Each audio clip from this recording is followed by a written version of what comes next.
If you've never heard of it, well, you might be missing out. The Driftless Region is a special place if you fancy yourself an angler. Endless streams meander through wood-lined valleys while mountain-esque hills cast shadows on the tall grass clearings. Native and wild alike, driftless trout lurk in the undercut banks just waiting for a tasty morsel. I find that a visit will always leave you satisfied while, at the same time, keeping you hungry for more. This is a few days lost in the Driftless.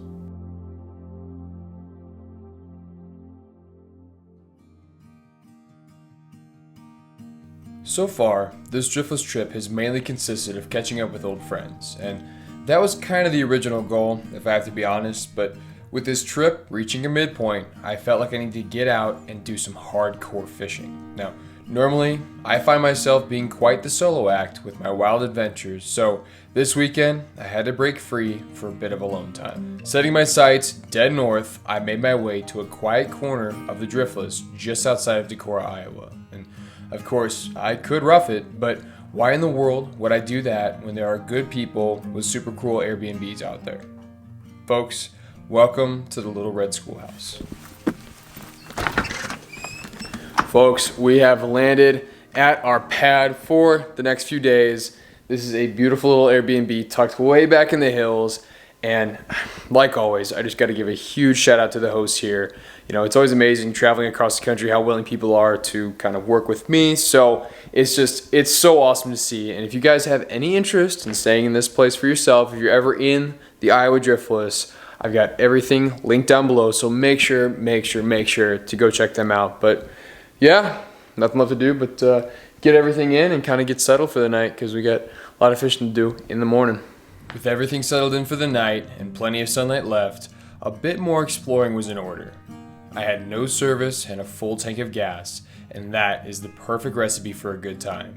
If you've never done it, you might be surprised how back road gravel pops and good music melt the hours away quite quickly. But up and over a few hills, I saw something through the trees that made me tap my brakes for a bit. Sitting on the twisted old cedar and hearing the enthusiastic calls of the valley songbirds was an excellent way to usher in this solo fishing trip. This perfect perch helps any wayward driftless wanderer get a perspective of the area's topography. And with a slight breeze and the distant sound of the upper Iowa River, I could have sat there well into the night. But I will say, once I got back in the truck and the sun went down, there wasn't much else worthy of filming. The flicker of candlelight and turning of pages didn't last long before the Sandman coerced me into a deep sleep. If it weren't for that rude alarm I had regrettably set the night before, I could have stayed tucked into that cozy schoolhouse all day. And even though that would have been really nice, a threatening forecast was set to jeopardize the fishing plans for the entire day. So, with no time to waste, I shotgunned some iced coffee and punched it to the first destination. Now, I didn't get any air cresting the hills, but my God, I sure came close. I was speed racer on those dusty back roads. With limited space at the access point, it was imperative that I made it there early.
Oh wow, that's a big brook trout.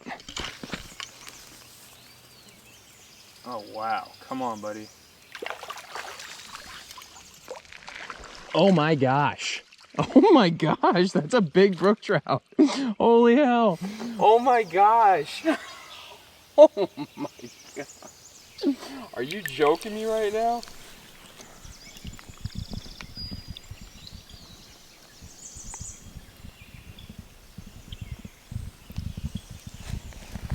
Well, if you can see the Gucci bags under my eyes, you can tell this was an early morning. I always like to get out early as possible on this creek just because the morning bite, in my experience, has always been best. And I was a little worried when I first got down here, just the way that this creek has changed so much. So, I don't know, I've been coming here for about 3 years-ish. First time, all brookies. Second time, all brookies. Third time, I caught a brown. And then next thing I know, there's a big old beaver dam. The next time I came, it was really dammed up, and then there were browns everywhere. And so when I showed up today, first thing I caught was a brown, and then subsequently I've just been seeing beaver dam after beaver dam and the beaver himself. So it's weird to see it change and kind of mold. I hope the DNR is aware of this because yeah, this is a very special stream, you know, home of the wild native population of brook trout here in the Iowa Driftless side. And so it's a really cool resource, and I hope it's not getting, I don't know, forgotten about maybe. But yeah, that brook trout was an absolute tank. The dimensions on that thing don't even make sense for this kind of water. And of course, all caught on my grandpa's bamboo and reel. This is actually a really cool story. I'll link it down below. You can see the video right here. Look at that, New Mexico. I kind of just go over the story and you know why it's so special. But I don't get it out often, and I don't think it deserves to be out very often. But every now and again, it needs to get a little water on it and a little bend in that rod. Oh gosh darn.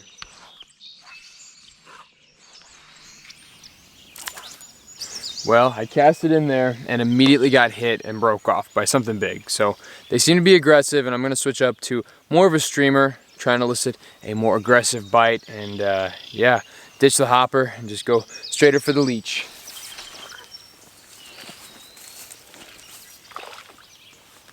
Oh, like that.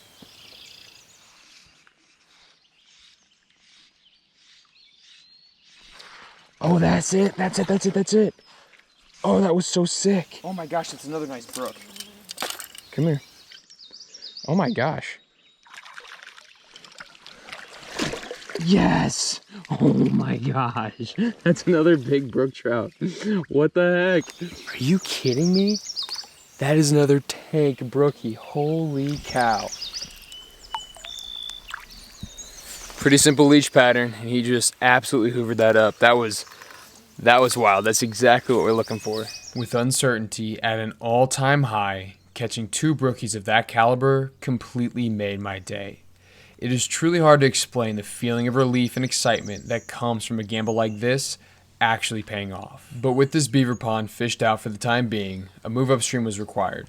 The seemingly stagnant frog water was left behind, and the stream returned to its meandering ways further up the valley.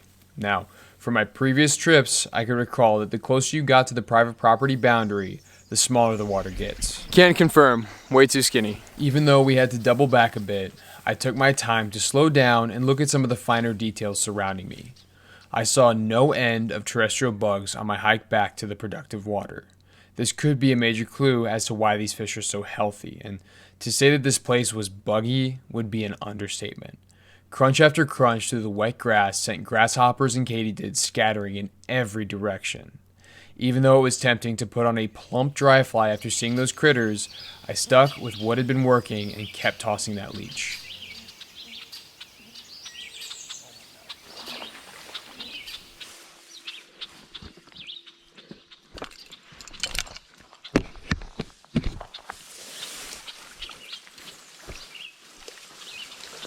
Yes!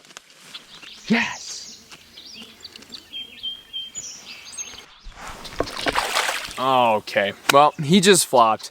And as if on cue, the rain has started in. And it's kind of light right now, but it's supposed to be thunderstorms throughout the day. So that's why I got out so early to try and avoid that. And yeah, 3 tank brookies to start and, well, maybe finish our day. I don't know how many more fish we're going to get, but we'll keep pushing, see if we can't press our luck, but when the rain starts coming in, we got to skedaddle. So let's go.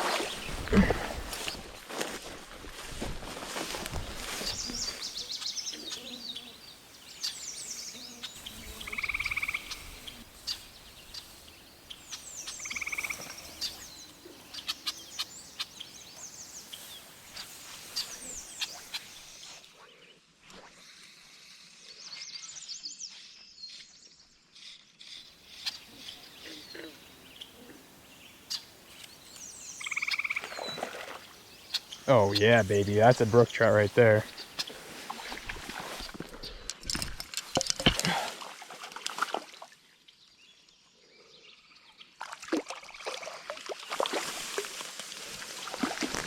Yes, that's a beaut.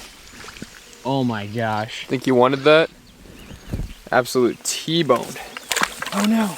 Well, that was easily the most beautiful fish of the day, and I dropped him because I'm in a panic now that it's raining, like a true goon.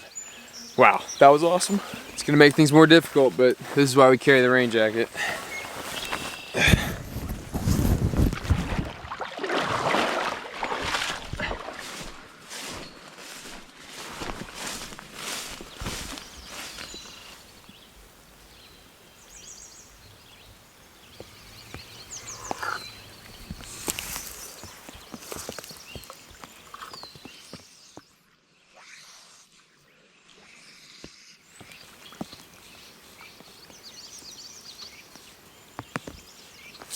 Oh, there it is. Yes! Holy cow. Oh, my lands. Is that the biggest brookie of the day? Could that be the biggest brookie of the day? Oh my god! Ah! What in San Mel is going on? See ya, buddy. Yet another big brookie is back, and oh my gosh, I'm kind of flabbergasted this is even working, which is why I hesitate to even tell you my rig. I mean, like I mentioned before, this is my grandpa's rod and reel.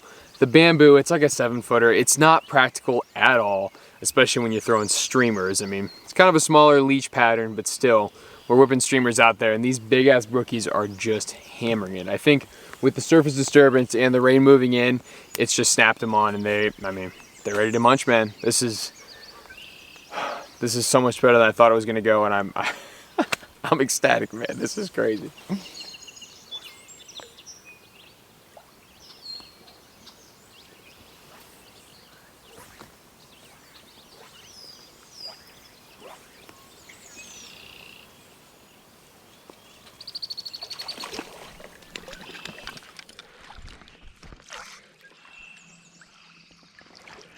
Oh my gosh. The size caliber of these fish is just insane.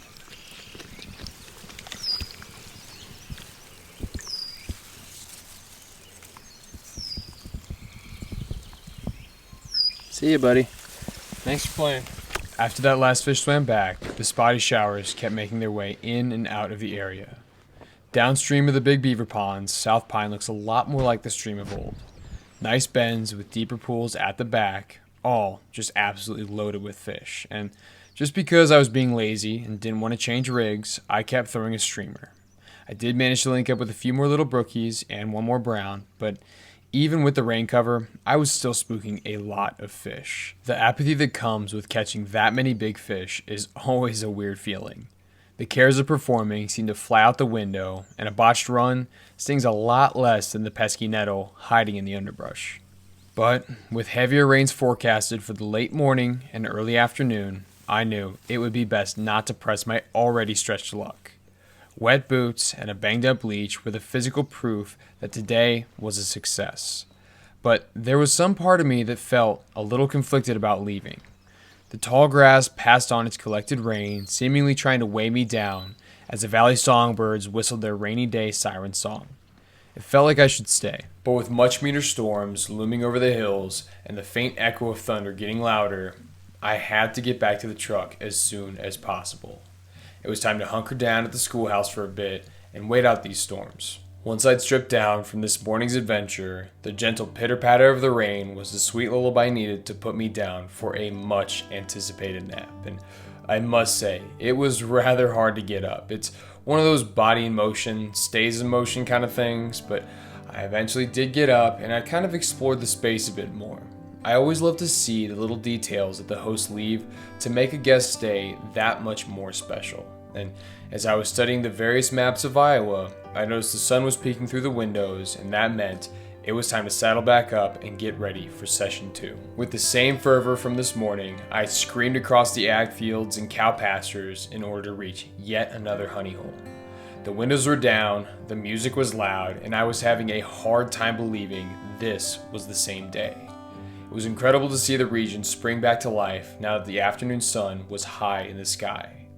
When I pulled into the access point, I would be lying to you if I said I wasn't excited. For lack of a better term, you could just feel the good vibes in the air. Now, in hindsight, that could have just been post-rain humidity, but regardless, I had a certain pep in my step while I got suited up and sipped on my sour. I just felt like this was going to be a beautiful evening session.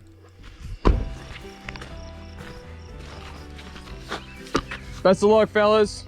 So as I grabbed my kit, I bid the friendly bridge fisherman good luck, and I passed through the unworn game trail.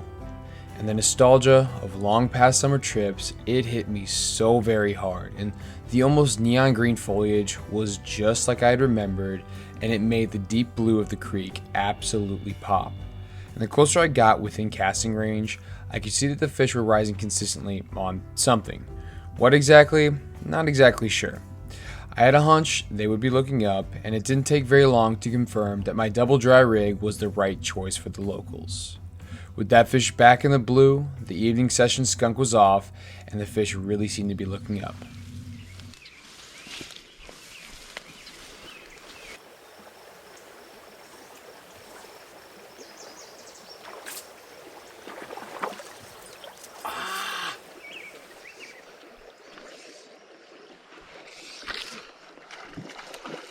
That's a good fish. Yes, baby, come on. Stay with me here. Yes. Oh, that's a blast. You can't even see it, it's so far back. He launched that, holy cow. What an absolutely gorgeous fish. That adipose, oh my gosh. The Driftless, what a day. What an absolute day.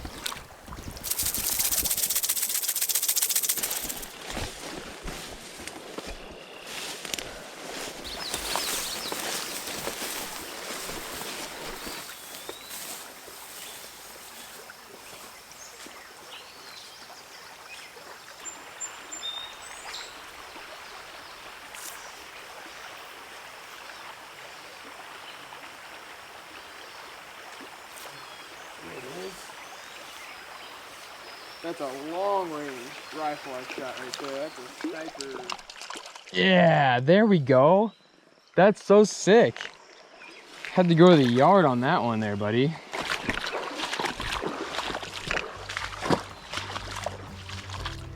Every piece of trout water has a certain learning curve to it, be it a lake, river, or a stream.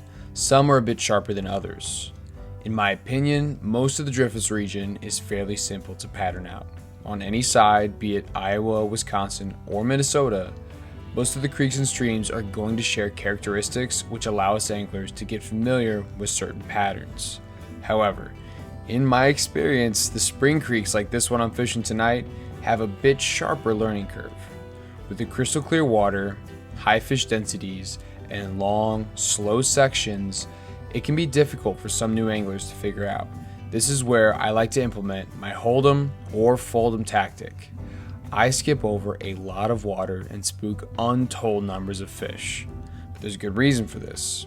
My legs are strong and I can make the effort to reach more productive water as long as I maintain a certain pace. But even when I'm able to find a good piece of water with fishy structure, be it a riffle, run, or a nice deep pool, it still doesn't mean you're always going to connect with fish. As you can see, I missed more than my fair share of nice fish as I marched up the valley. Now, I could blame it on a fast take from a wily wild brown trout, but in my heart of hearts, I think the sour I was drinking earlier might have something to do with my slow reaction time. And bringing it back streamside, I was thinking my fly selection might be part of the problem. So, as I stopped to recalibrate a bit, the river spirits sent me a good luck charm. With how cold the water actually is, I am always amazed any reptile can eke out an existence here. But with little thought given to what I actually saw, I had to go grab my new Good Omen and give it a thorough inspection. And as if on cue, that dino swam back downstream and our evening bite upstream turned on.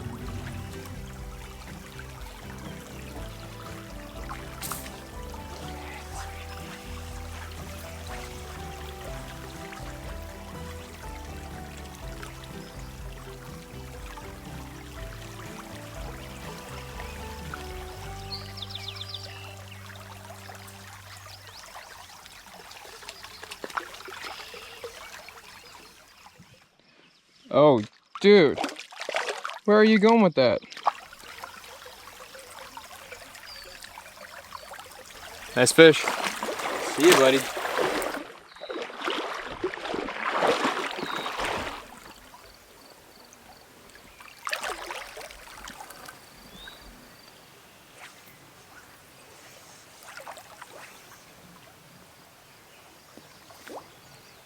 That's a big fish, that's a big fish, that's a big fish. That's a big fish. That's a good fish.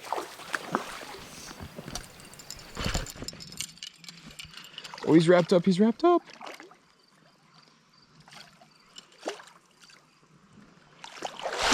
Yes, yes, yes. Let's go. Yeah, dude, that's the fish we wanted. Oh, and he sucked her down just right. Oh my gosh. Ah! This is definitely more the caliber fish you want when you come here, man. That is phenomenal. There's no end of them, too. See you, friend. Thank you very much. Okay, and that dandy of a fish is back. And on this bamboo, that nice fish, I mean, it feels like an absolute tank. I can't remember what weight this is. I think it's a 5, but the bamboo definitely has a little bit more bend to it. But if you guys are interested in the story of this rod and this reel, I kind of go over it, I don't know, a couple months back in New Mexico. So here's that video right now. Ooh, look at that, me in New Mexico with a nice hat on. Very cool, right? I don't know, it's a very interesting story. Grandpa's rod, Grandpa's reel, and yeah, it's doing me more than fine on this driftless night, man. That's so good.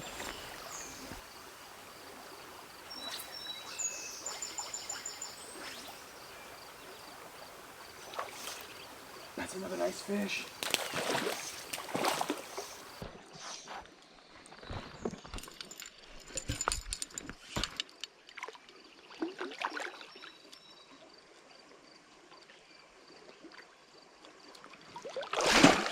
Yes. Yeah, dude, let's go. Yeah. Ah! Yes, they want the caddis. Oh, and he launched it again. Good lordy. Sir.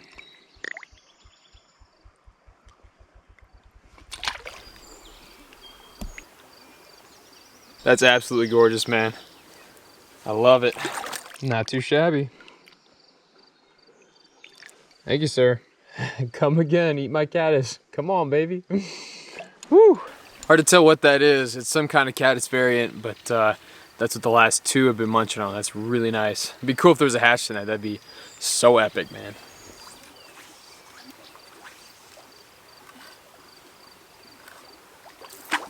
Oh! Ah!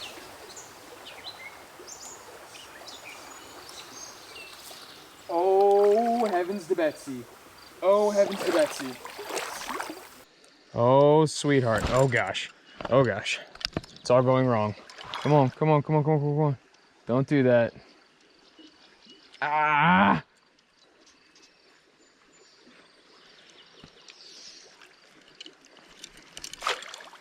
Oh, this is a good fish. Oh, get away from those logs, you suck.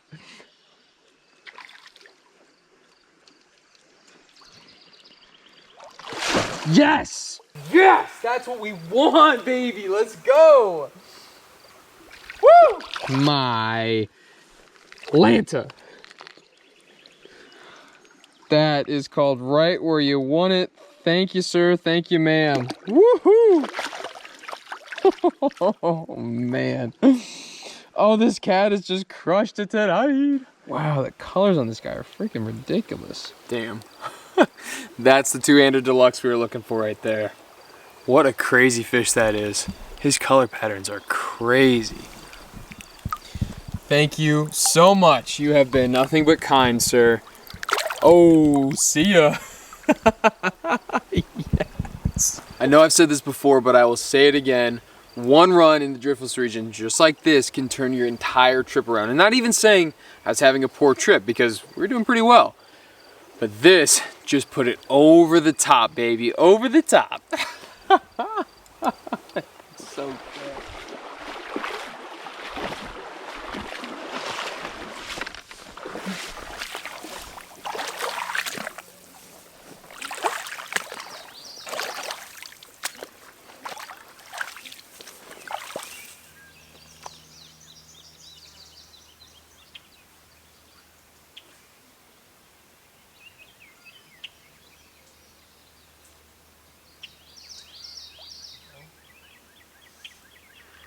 Just stay pinned. I'll get this all cleaned up.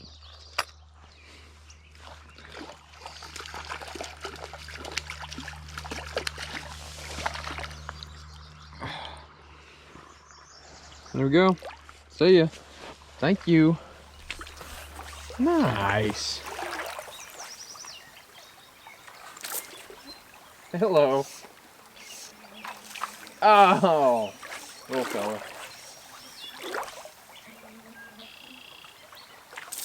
Not a little fella. Mr. Man, settle down. We need to get that ant from you. Flies are out of the way. Señor, gracias, adios.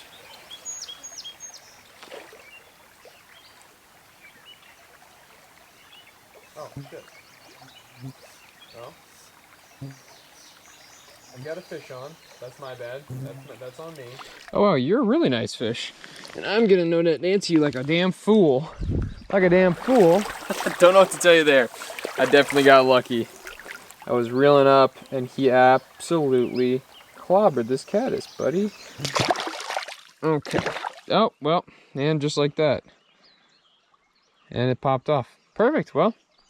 There goes that. My mind was somewhere else, not on this run, and I think it was actually on maybe potentially getting out of here.